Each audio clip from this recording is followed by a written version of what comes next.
বর্ষাকালে ঘন ঘন বৃষ্টির কারণে মাটিটা সবসময় ভিজে স্যাঁতসেঁতে থাকে। সেজন্য একটু গাছের গোড়ায় ছত্রাকনাশক স্প্রে করা ভালো, কারণ অনেক সময় বিভিন্ন গাছ বেশি পানি সহ্য করতে পারে না, যার কারণে রুট ড্যামেজ হতে পারে, অর্থাৎ শিকড় পচন রোগ দেখা দিতে পারে। সেই জন্য যদি আমরা একটু ছত্রাকনাশক গাছের গোড়ায় দিয়ে দিই তাহলে এই ভয়টা থাকে না, গাছ মরে যাওয়ার ভয় থাকে না।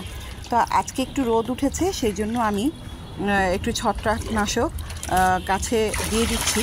তো অল্প বেশি না, 1 বালতি পানির মধ্যে 1 চামচ ছত্রাকনাশক ভালো করে গুলিয়ে নিলাম।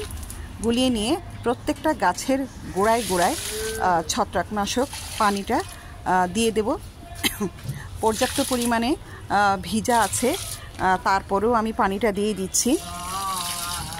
এরপরে যদি রাতে বৃষ্টি না হয় তাহলে তো খুবই ভালো, আর যদি বৃষ্টি হয়ে যায় তাহলে সমস্যা হয়ে যাবে, ওষুধটা ধুয়ে যাবে।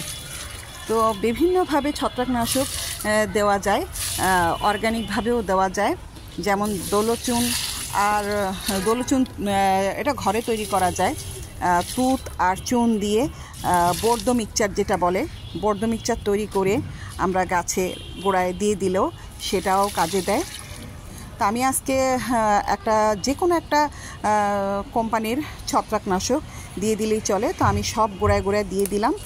আর সব কাজ শেষ করার পরে আমি কিছু ঢেঁড়স দেখলাম যে হয়ে আছে, কিছু শিম হয়ে আছে, তো সেইগুলো আমি তুলে নিলাম। এখন শেষ বিকেল, তো শেষ বিকেলে আমি আর কিছু পারলাম না, শুধু ঢেঁড়সগুলা না পারলে একদিনের মধ্যেই এগুলা পুষ্ট বেশি হয়ে যায় আর খাওয়ার উপযোগী থাকে না।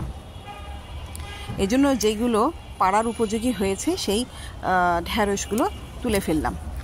ঢেঁড়স, নিজ বাগানের ঢেঁড়স চিংড়ি মাছ দিয়ে রান্না করলে বা ভাজি করলে অসাধারণ লাগে। দেখেন কতগুলা ঢেঁড়স হয়ে গেল, অনেকগুলা ঢেঁড়স আজকে পেয়ে গেছি। আর কিছু কিছু ঢেঁড়স আছে মানে আর একদিন লাগবে, একটু ছোট আছে।